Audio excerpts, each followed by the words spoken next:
В Ижевске прошла торжественная церемония награждения победителей фестиваля «Театральное Приволжье».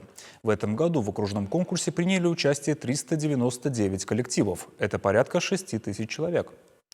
По итогам экспертного голосования определили победителей среди молодежных и детских спектаклей, лучших актеров, актрис и режиссеров, а также авторов театральных афиш и плакатов.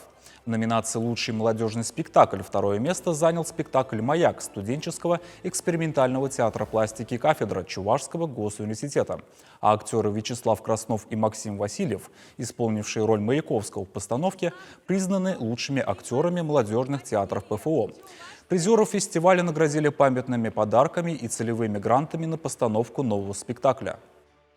Мы хотели придать новый импульс интереса к театру, поддержать ребят, непрофессиональные коллективы, объединить жителей нашего округа. И спустя 3 года можно с уверенностью сказать, что интерес к театральному искусству и театру в нашем округе повышается и развивается.